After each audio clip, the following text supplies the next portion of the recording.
Isang bagay na hanggang ngayon ay pinag-uusapan.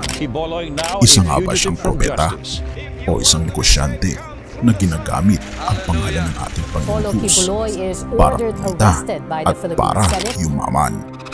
Atin itong pag-usapan, mga kaibigan.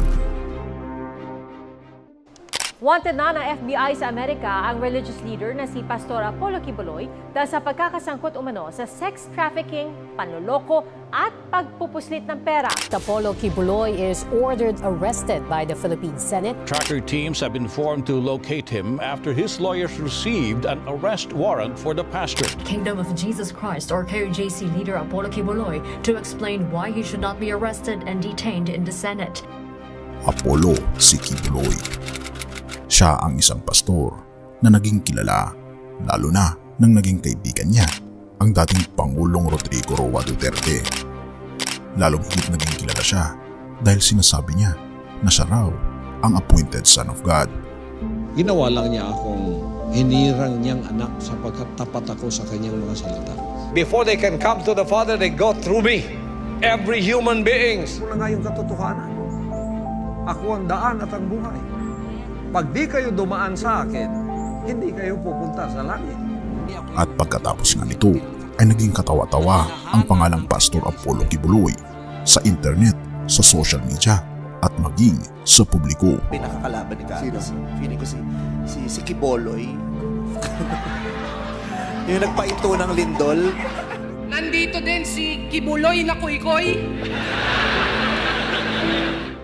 Ngunit noong nire-research ko mga kaibigan ang mga bagay patungkol kay Pastor Apollo Kibuloy, tinitignan ko kung sino nga ba ang pinakamayaman na pastor sa buong mundo.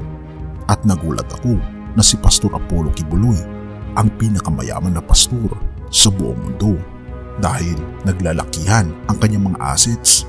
Napakarami niyang mga eskwelahan, universidad sa iba't ibang bansa.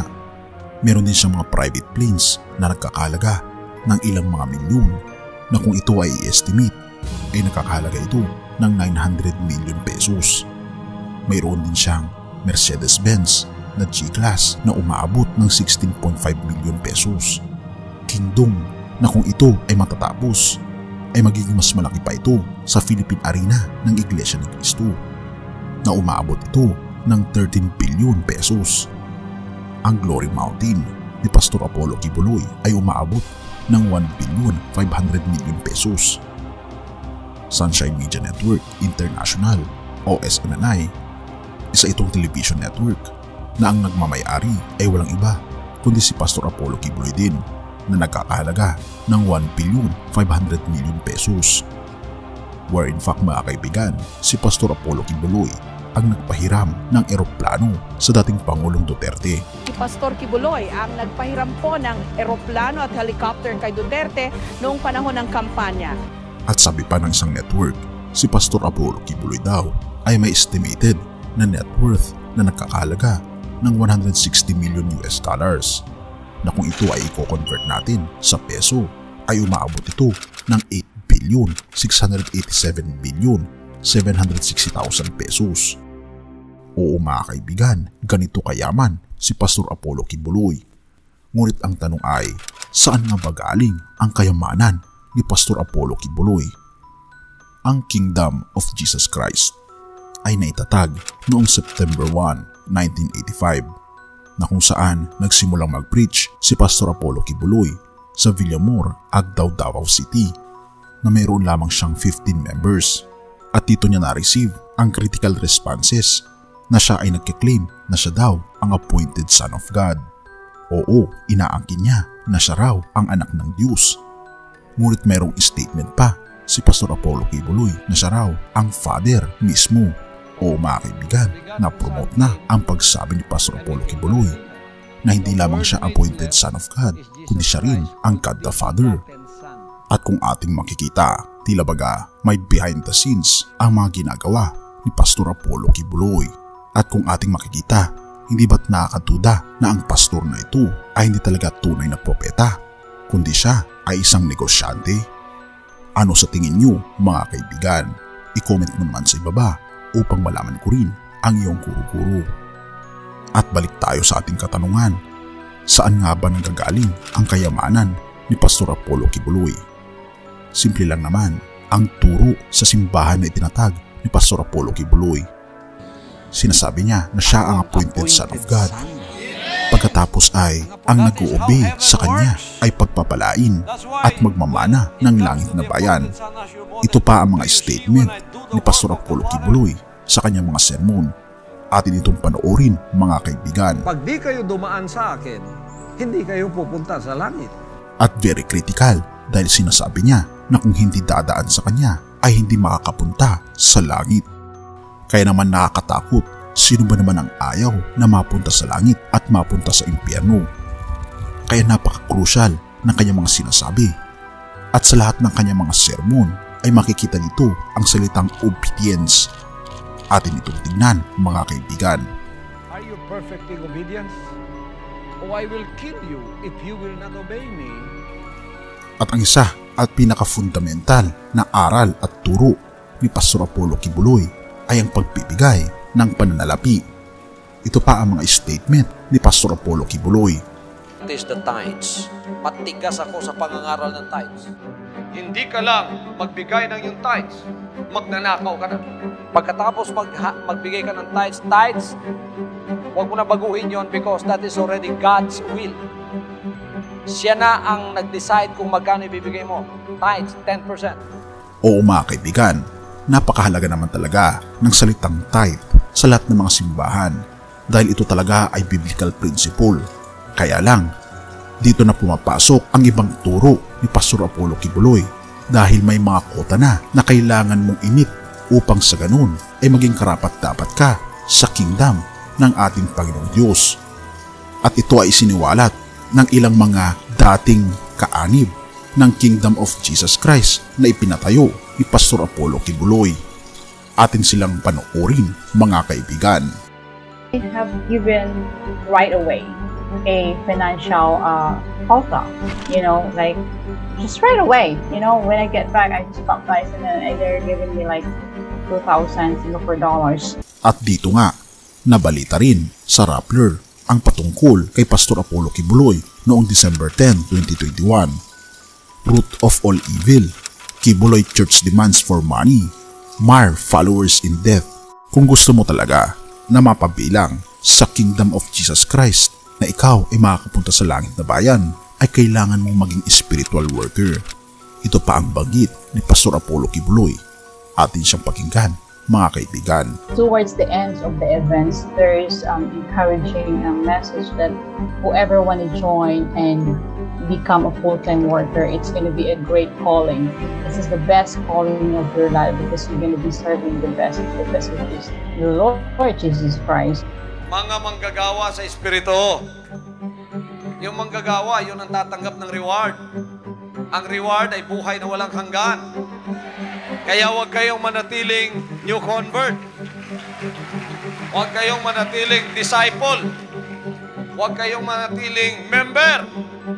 Kailangan maging worker kayo in the Spirit.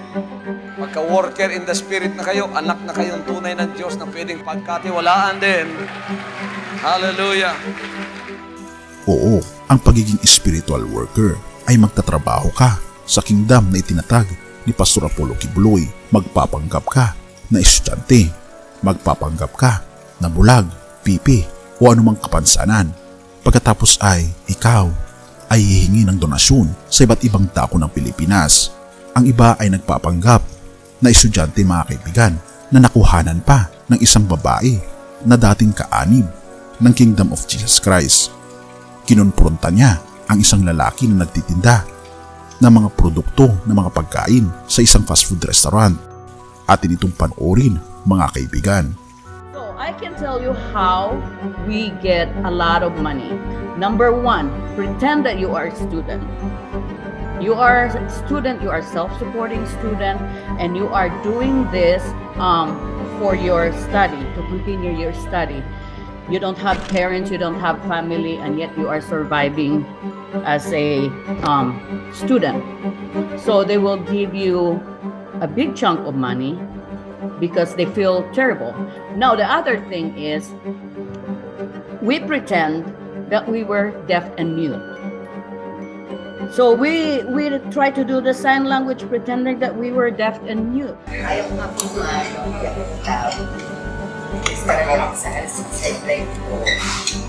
Dati ako ganyan. Dati trabaho ko yan. Dati ako kay Kibuloy.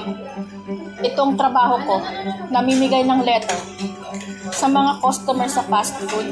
Nagtitinda ng kakanin, pastillas. Ganyan din ang trabaho ko. Alam mo, kilala ko yun. Para kay Pastor Kibuloy yan. Hindi. Sa akin kayo. Miyembro ni Kibuloy nagpalimos sa airport para ibigay kay Kibuloy. Anong ginawa mo dyan? Ha? Anong ginawa mo dyan? Kasi wala nang membro mo na nagbinta ng photo. Naku, Kibuloy.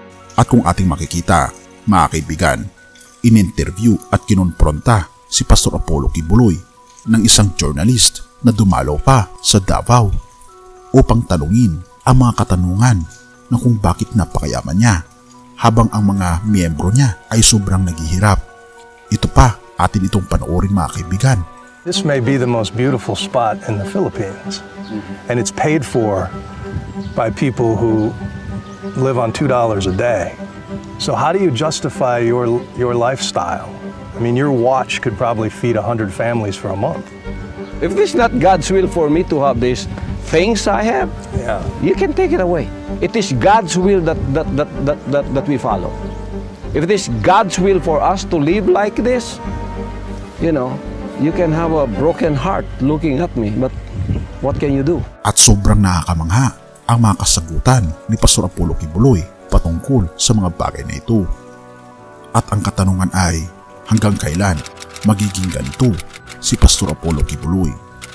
Not until nagkaroon ng iba't ibang kaso si Pastor Apollo Kibuloy na may kinalaman sa child trafficking. Hindi lamang child trafficking, kundi sexual trafficking mga kaibigan, na ito ay isang mabigat na kaso na ipinaparatang kay Pastor Apollo Kibuloy ng United States of America. Wanted na ng FBI sa Amerika ang religious leader na si Pastor Apollo Kibuloy dahil sa pagkakasangkot umano sa sex trafficking, panloloko at pagpupuslit ng pera. At kung ikaw mga kaibigan ay kaanib ng Kingdom of Jesus Christ ni Pastor Apollo Kibuloy, ay wala po akong hangarin na kayo ay siraan, maging si Pastor Apollo Kibuloy. Atin lamang ipinapakita kung ano ang katotohanan. Ika nga sa John 8 verse 32, at malalaman mo ang katotohanan at ang katotohanan ang magpapalaya sa iyo. Tunay mga kaibigan na hindi kay Pastor Apollo Kibuloy ang susi patungo sa langit na bayan na binabanggit sa 1:14 verse 6. 1:14 verse 6, sumagot si Jesus, "Ako ang daan, ang katotohanan at ang buhay. Walang makakapunta sa Ama kundi sa pamamagitan ko." Mga kaibigan, walang ibang daan kundi ang ating Panginoong Hesus lamang. Na kung ating makikita, hindi si Pastor Apollo Kibuloy ang daan patungo sa langit na bayan, kundi ang ating Panginoong Hesus lamang. Kaya naman, imulat natin ang ating mga mata sa sinasabi ng Banal na Kasulatan. Dahil kung hindi natin binabasa ang Banal na Kasulatan, tayo ay mabubulag ng mga pastor na ang kagustuhan lamang ay ang pansarili na kaligayahan. Purihin ang ating Panginoong Diyos at salamat kaibigan sa iyong panonood. Tayo manalangin. Ama naming banal, makapangyarihan naming Diyos, kayo po ang tunay na Diyos na siyang sobrang nagmamahal sa amin. Alam po namin Panginoon at nasilayan po namin na wala pong tanging daan kundi sa pamamagitan ng aming Panginoong Jesucristo lamang. Tulungan kay Panginoon na makita parati ang katotohanan upang maging klaro at maliwanag ang aming daan patungo sa langit na bayan. Inyo kaming Panginoon protektahan at gabayan sa mga plano ng kaaway at nawa Panginoon pakaingatan kami na may ahayag ang katotohanan sa aming mga kaibigan upang masilayan nila ang tunay na daan na walang iba kundi ang aming Panginoong Hesus lamang. Purihin ka o aming Panginoong Diyos at patawarin po kami sa lahat ng aming pagkukulang at pagkakasala, pagkat ito ay aming samot hiling sa matamis na pangalan ng aming Panginoong Hesus. Amen.